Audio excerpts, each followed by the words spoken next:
Have you ever met someone, someone who just seems to get it? Like they have this deep well of understanding, and you just instantly trust their judgment. It's like they can see things that other people miss. Exactly. It's almost like a superpower.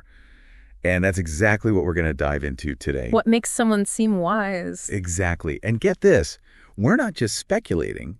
We've got some seriously cool research to back it up. A global study across 16 different cultures, 12 countries. 12 countries. Yeah. So we're talking about some pretty solid insights here. Like this isn't just, your grandma's opinion. Oh, absolutely not. This is rigorous academic research published in Nature. Nature. Yeah, the big leagues. So no pressure. But how do they even go about studying something like wisdom? I mean, isn't that kind of subjective? Right. It's not like you can measure wisdom with a ruler, So what they did was really clever. They presented people with these hypothetical scenarios. Like what? Like, imagine this. You're dealing with a family conflict. Oh, I don't have to imagine that. Right. Or maybe a tough business decision, or even a dilemma in your community. Okay, got it. So like real life stuff. Yeah, exactly. And then they asked people to rate how wise different responses to those scenarios were. So they were looking at how people reacted to those situations and trying to figure out what made those reactions seem wise to others. Exactly. And the really cool thing is that across all these different cultures and backgrounds, they found two consistent traits that people associated with wisdom. Oh, I am dying to know. Lay it on me. All right, drum roll, please. The first one is called reflective orientation. Reflective orientation. Okay. Yeah. That sounds kind of fancy.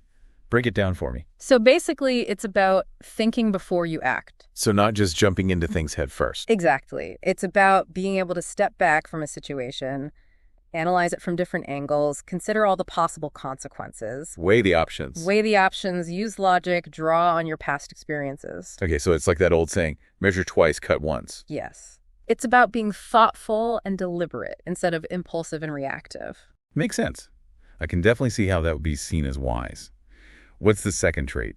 All right, the second one is socio-emotional awareness. Socio-emotional awareness. Okay, another fancy term.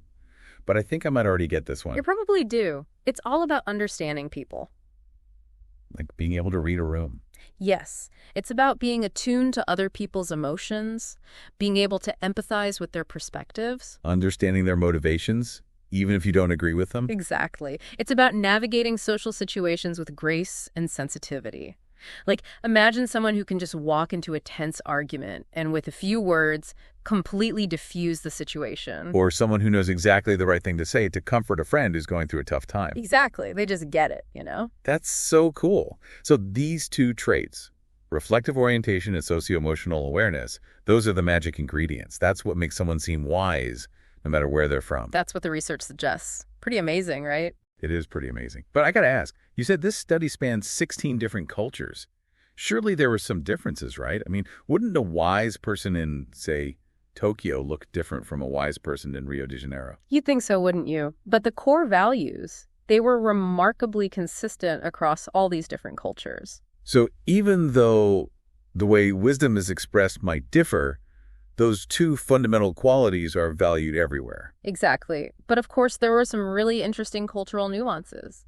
Ooh, give me an example. For instance, in South Africa, wisdom was often associated with a connection to nature. Like a deep understanding of the natural world. Yeah, and a connection to spirituality, too.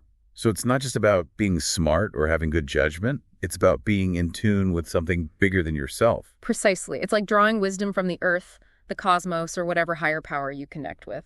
I love that. It adds a whole other dimension to the idea of wisdom. So I got to ask, what does all of this mean for our listeners who are, just trying to live their best lives? How can we use this information? That's the million-dollar question, isn't it?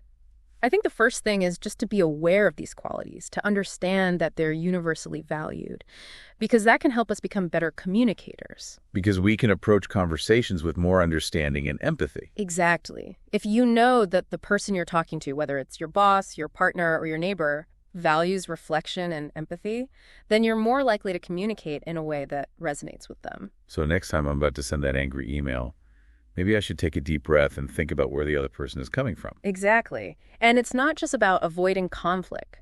Cultivating these qualities in ourselves can lead to deeper, more meaningful relationships.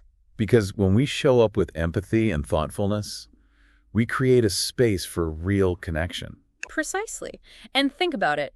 The study found that these traits are also essential for effective leadership and conflict resolution on a larger scale. So by becoming a little bit wiser, we're not just helping ourselves, we're contributing to a more compassionate and understanding world. Exactly. And that brings us to a really interesting question for our listeners to ponder. Think about the people in your own life who you consider wise. Like, who are your personal gurus? Yeah. Who are the people you go to for advice or guidance? What qualities do they embody? And maybe even more importantly, how can we cultivate those same qualities within ourselves? It's like we're all on a journey to become a little bit wiser every day. Absolutely. Maybe wisdom isn't a destination, but a path we're all on together.